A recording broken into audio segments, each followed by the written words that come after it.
जय हिंद दोस्तों, स्वागत है आपका आपके अपने YouTube प्लेटफॉर्म ऑनलाइन प्लेटफॉर्म पे। आज के हम कुछ करंट के महत्वपूर्ण क्वेश्चन लेके आए हैं। इससे पहले एक मोटिवेशनल थॉट, एक विशेष सूचना। 27 सितंबर को जो CET का जो एग्ज़ाम होने वाला है, उनके जो एडमिट कार्ड है, प्रवेश पत्र, आज शाम को लगभग 6 बजे के बाद क्या हो जाएंगे, जारी हो जाएंगे। तो कल आप सब निकल लेना किसका कहाँ सेंटर है, आप उस विशेष सूचना आज जारी हो जाएंगे 27 सितंबर को होने वाले CET ग्रेजुएशन लेवल के एग्जाम के। ठीक है। दूसरी एक मोटिवेशनल थॉट है आज की क्लास का कि अगर आप जिंदगी में कुछ करोगे तो ये निश्चित मान के चलो कि आपसे गलतियां होगी। कोई आप पूर्ण पुरुष नहीं हो। इस संसार में सिर्फ पूर्ण पुरुष एक ही है, भगवान श्री कृष्ण, हमारे आराध्य देव। उसके बाद इस धरती पर कोई पूर्ण पुरुष नहीं हुआ। क्योंकि अगर आप कुछ करोगे तो 101% गलती होगी, और गलतियां इंसान से होती है। हमेशा गलतियां इंसान से ही होती है। तो इसलिए अगर आपकी गलती, अगर आपसे कोई गलती हो तो उससे कुछ सीखो। मैं तो ये कहता हूं खुद की गलती से नहीं, दूसरों की गलतियों से भी सीखो, क्योंकि लक्ष्य बड़ा है।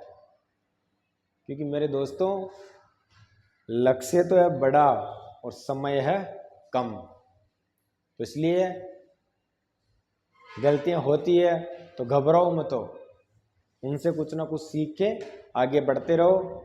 जय हिंद। इसके साथ ही चलते हैं हमारे आज के पहले महत्वपूर्ण करंट अफेयर्स के क्वेश्चन पे। आज का हमारा क्वेश्चन है कि चिकित्सा शिक्षा विभाग ने हिंदी दिवस के अवसर पर किस भाषा में चिकित्सा शिक्षा शुरू करने की घोषणा की। पहली चीज, किस विभाग ने और कौन सी भाषा में, कौन से विभाग ने और कौन सी भाषा ने और कब और क्या शुरू किया। क्वेश्चन कितने, 3।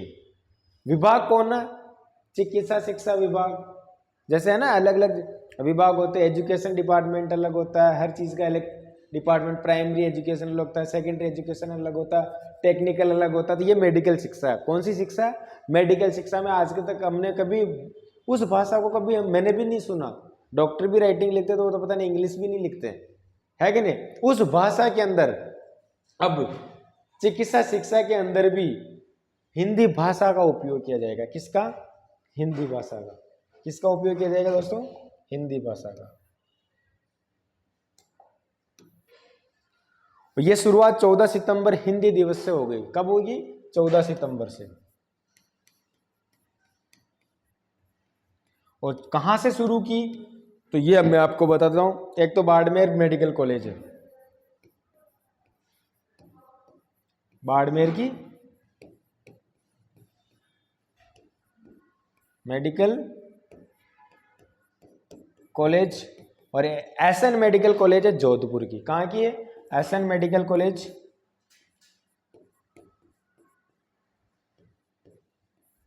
कहां, जोधपुर। इन दोनों में इनकी क्या हो गई, इन दोनों कॉलेजों से क्या की शुरुआत। कब से, 14 सितंबर से। कब से, 14 सितंबर से इनकी शुरुआत हो गई। ठीक है। तो आज का हमारा पहला क्वेश्चन, कौन से विभाग में किस भाषा में और कब से किस भाषा का प्रयोग किया जाने लगेगा, वो हिंदी भाषा। दूसरा क्वेश्चन, शैक्षणिक सत्र 2025-2026 से पाठ्यक्रम में माध्यमिक शिक्षा बोर्ड के विद्यार्थी किस नए तकनीकी विषय में पढ़ेंगे। और ये कंप्यूटर जगत के लिए तो वैसे बहुत खुशखबरी है, क्योंकि आज तक हमने देखा होगा माध्यमिक शिक्षा में आर्टिफिशियल ICT आता तो है, लेकिन उसको एक, ठीक है, अन्य महत्वपूर्ण में डाला जाता है। अब उसमें नए टेक्नोलॉजी आर्टिफिशियल इंटेलिजेंसी पढ़ेंगे। क्या पढ़ेंगे, आर्टिफिशियल इंटेलिजेंसी। क्या पढ़ेंगे, आर्टिफिशियल इंटेलिजेंसी माध्यमिक शिक्षा बोर्ड में। और आर्टिफिशियल इंटेलिजेंसी को पढ़ेंगे। AI कब थी ये, मैं आपको बताता हूँ, 1956 के अंदर। कब आई थी, 1956 के अंदर। और इसके जो है ना आर्टिफिशियल के जनक है जॉन मेकार्थे। कौन है, जॉन मेकार्थे। किसके, आर्टिफिशियल के या जनक माने जाते हैं। अब इसको किस में पढ़ाए जाएंगे, आर्टिफिशियल इंटेलिजेंसी माध्यमिक शिक्षा बोर्ड में, और जो कंप्यूटर निदेशक की कुछ भर्तियां खाली पड़ी है, ये सूचना मेरे को भी मिलने में आ रही है, मैं भी उसी से पार्ट से हूँ कि वैकेंसी आएगी। अगर ये शुरुआत हो रही है, अब जो शिक्षा विभाग के जो मंत्री जी है मदन दिलावर जी, वो कितनी अपने बात में तटस्थ रहते हैं, वो उन पे निर्भर करता है। बाकी अगर ये चालू कर रहे हैं तो कंप्यूटर निदेशक की वैकेंसी आना अनिवार्य है। और इस सब्जेक्ट को अगर अनिवार्य भी कर दे तो बच्चे बहुत सारी चीजें सीखेंगे भी सीखेंगे, क्योंकि टेक्नोलॉजी के साथ समय के साथ चलना भी जरूरी है। तो आर्टिफिशियल इंटेलिजेंसी किसके? माध्यमिक शिक्षा बोर्ड। माध्यमिक शिक्षा बोर्ड का है, सबको पता है, अजमेर के अंदर। कब आया था अजमेर के? 1961 के अंदर। कब आया था? 1961 में। उससे पहले इसकी स्थापना 1957-1956 को हो गई थी। 1956 को इसकी स्थापना हो गई थी। कहाँ हुई थी? जयपुर के अंदर। कहाँ हुई थी? जयपुर के अंदर। ठीक है। और अभी कहाँ है? अजमेर में। ठीक है, ये चीजें मैंने आपको बता दी। अगला क्वेश्चन है हमारा, मुख्यमंत्री दिया कुमारी ने किसे हिंदी दिवस सेवा पुरस्कार 2024 से सम्मानित किया है? तो किसे सम्मानित किया गया है? ये हमारे दीपक राजपुरोहित जी को। किनको सम्मानित किया गया? दीपक जी राजपुरोहित को सम्मानित किया गया। ठीक है। अब दिया कुमारी जी के बारे में तो सभी जानते हैं, वित्त मंत्री है, विद्याधर नगर से, अजमेर जयपुर के क्षेत्र से विधायक भी है। दूसरी चीज, महिला और बाल विकास मंत्रालय भी इनके पास है। हिंदी सेवा पुरस्कार से सम्मानित किया गया। किसे सम्मानित किया गया? दीपक राजपुरोहित को। अब कब सम्मानित किया गया? हिंदी दिवस कब था? 14 सितंबर को। तो 14 सितंबर को हिंदी सेवा पुरस्कार से इनको क्या किया गया? सम्मानित किया गया है। ठीक है। दूसरी चीज देखो, इसमें एक है पवन कुमार जी जैन। पवन कुमार जी अमृता देवी विष्णु स्मृति पुरस्कार से भी इनको सम्मानित किया जा रखा है। अमृता देवी स्मृति पुरस्कार से भी इनको सम्मानित किया जा चुका है। तो अभी जो हिंदी सेवा पुरस्कार 2024 से सम्मानित किया, किनको किया? डॉक्टर दीपक राजपुरोहित को। ठीक है। अगला क्वेश्चन हमारा 17 सितंबर 2024 को। कब? 17 सितंबर 2024 को उपराष्ट्रपति जगदीप धनखड़ ने किस अभियान का शुभारंभ किया? अब सबसे पहली चीज तो जगदीप धनखड़ जी ये हमारे उपराष्ट्रपति हैं। और सभी संयोग की बात है कि हमारे लोकसभा के अध्यक्ष ओम बिरला जी वो भी हमारे राजस्थान से, और ये राज्यसभा के जो प्रमुख है, जो उपराष्ट्रपति होते हैं जगदीप धनखड़ जी, ये भी कहाँ से? राजस्थान से। दोनों प्रमुख राजस्थान से। ये जगदीप धनखड़ जी है, ये भी हाल ही में झुंझुनू की पीरू सिंह स्कूल के अंदर, किसके अंदर? पीरू सिंह स्कूल के अंदर आए थे। वहां से इन्होंने एक अभियान की शुरुआत की थी, स्वच्छता ही सेवा अभियान की। स्वच्छता, झुंझुनू में एक स्कूल है ना, पीरू सिंह स्कूल, वहां से उन्होंने स्वच्छता ही सेवा अभियान की शुरुआत की थी। और ये हमारे अजमेर, ये झुंझुनू से है ना, उनका जन्म झुंझुनू में हुआ था। कहाँ हुआ था? झुंझुनू के अंदर ही हुआ था। एक गांव का नाम है किठाना गांव। कौन सा गांव? किठाना गांव। कहाँ? झुंझुनू के अंदर। और ये एमपी भी रह के हैं। झुंझुनू से क्या है, ये एमपी भी रह चुके हैं।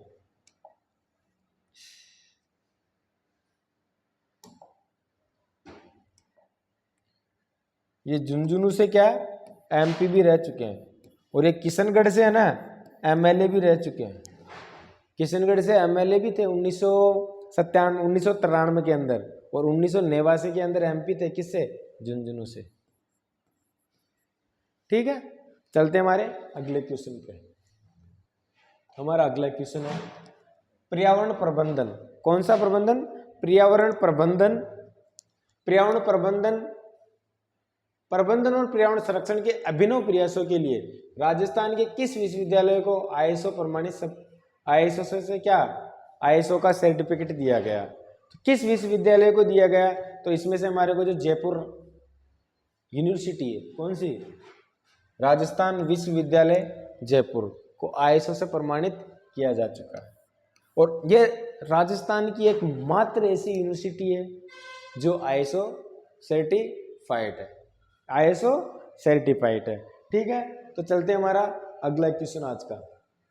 देखो ये सारी चीजें, मेरा अगला क्वेश्चन आज का, राजस्थान के किस चेयरपर्सन को नेशनल पृथ्वी अवार्ड, कौन सा अवार्ड, नेशनल पृथ्वी अवार्ड, कौन सा अवार्ड, नेशनल पृथ्वी अवार्ड 2024 से सम्मानित किया गया? तो वो है नीता उपाध्याय। कौन है? नीता उपाध्याय को। ये ना एक ओरियंस ग्रीन संस्था की चेयरमैन है। किसकी है? ओरियंस, देखो इसके बारे में, ओरियंस ग्रीन संस्था की चेयरमैन है। इसको किससे? पृथ्वी अवार्ड से सम्मानित किया गया। क्यों दिया गया? ये दिल्ली में पर्यावरण मंत्रालय व ISG रिसर्च फाउंडेशन में मिला इसको। ठीक है, और नीता ओरियन ग्रीन संस्था के माध्यम से लगभग 20 सालों से पूरे भारत में पर्यावरण संरक्षण की मुहिम चला रही है। लगभग कितने सालों से? 20 सालों से यह पर्यावरण संरक्षण के अंदर एक मुहिम चला रही है। ठीक है, तो अगला क्वेश्चन हमारा नेक्स्ट आज का, मालवीय राष्ट्रीय प्रौद्योगिकी संस्थान MNIT, कौन सी? MNIT। MNIT के 18वें दीक्षांत समारोह में राष्ट्रपति द्रौपदी मुर्मू मुख्य अतिथि रही है। किस जिले में? आपकी बार रेगुलर राष्ट्रपति जी राजस्थान में बहुत 2-3 बार आ गए। तो देखो किस, ये जो MNIT कौन से जिले में? तो ये जिले में कौन से में? जयपुर जिले में। ठीक है, अभी 18 दिसंबर को 18वां दीक्षांत समारोह मनाया गया था। कौन सा? 18वां दीक्षांत समारोह। इसके अंदर राष्ट्रपति जी 18वां दीक्षांत समारोह।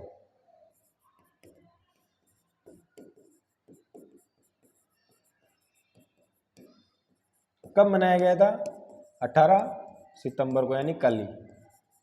और कल ही कौन आई थी हमारी? राष्ट्रपति, MNIT कॉलेज के अंदर। ठीक है, और ये राजस्थान की प्रथम जिसने खुद ने एक एंथम जारी किया, खुद का। क्या जारी किया? खुद का एक एंथम जारी किया। ठीक है, तो ये आज का हमारा एक क्वेश्चन था। नेक्स्ट क्वेश्चन है आज का, इसको देखो, महिलाओं बाल विकास द्वारा प्रत्येक विधानसभा क्षेत्र में कितने आंगनबाड़ी केंद्र खोले जाएंगे? अब महिला बाल विकास मंत्रालय से मामला आ गया, तो महिला बाल विकास मंत्रालय के मंत्री कौन है? मुख्यमंत्री दिया कुमारी जी। तो जाहिर सी बात है, उन्होंने उन्हीं के आदेश पे हुआ था। कितने? प्रत्येक विधानसभा क्षेत्र में 5 आंगनबाड़ी केंद्र अब खोले जाएंगे। ठीक है, अगला क्वेश्चन है, किस जिले में कार्यरत आंगनबाड़ी केंद्रों ने बच्चों के लिए पोषण पूरक के रूप में कदन आधारित व्यंजन शामिल करना शुरू कर दिया है? किस जिले में? तो ये जो जिला हमारा उदयपुर जिले के अंदर। कौन से जिले में? उदयपुर जिले के अंदर।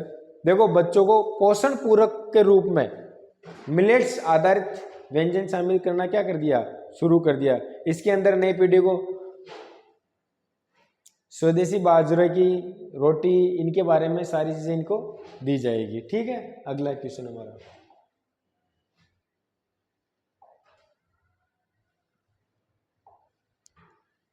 मरुद्रा लोक कला एवं संगीत सेवा संस्थान।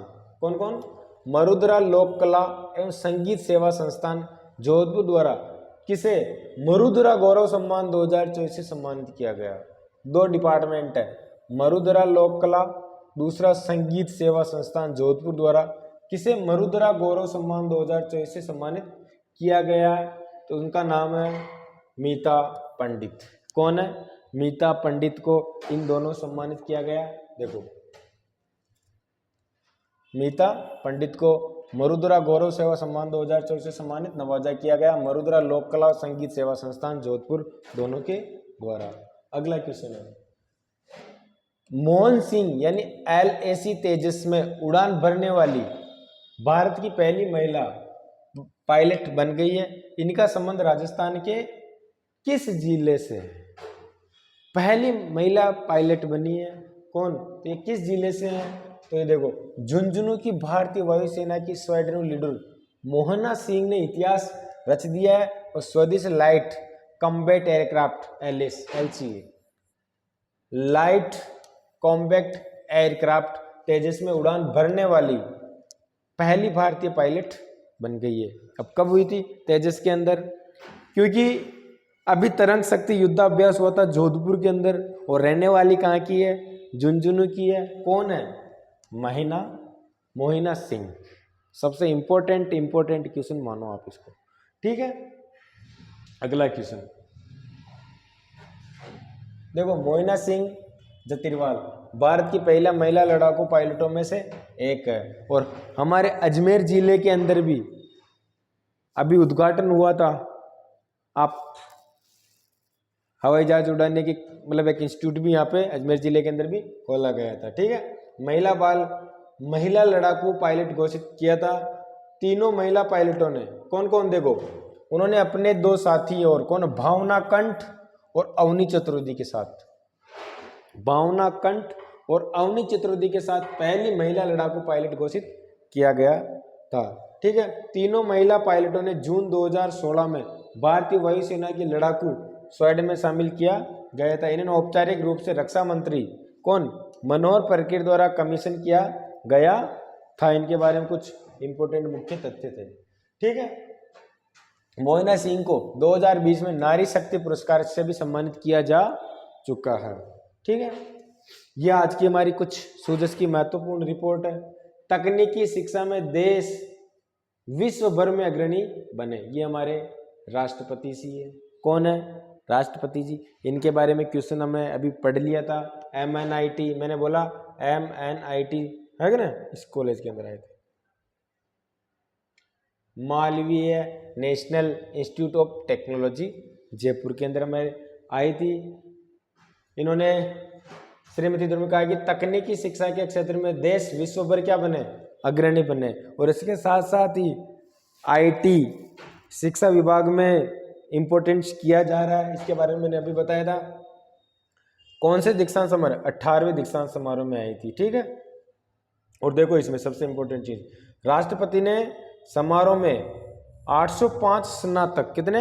805 स्नातक, 446 स्नातकोर और 79 PhD विद्यार्थियों की डिग्री भी क्या की? प्रदान की। और 20 स्वर्ण पदक भी प्रदान किए। ये इंपॉर्टेंट चीज, कितने स्वर्ण पदक? 20 स्वर्ण पदक भी प्राप्त किए। के लिए निर्मित अरावली छात्रावास का भी क्या किया? इन्होंने लोकार्पण किया है, ठीक है।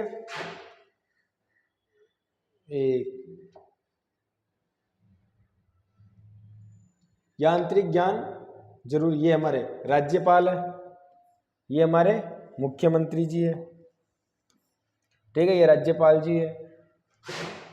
राज्य सरकार शीघ्र ही नई युवा नीति लाएगी, ये तो मुख्यमंत्री जी के बारे में सारी चीजें आ गई।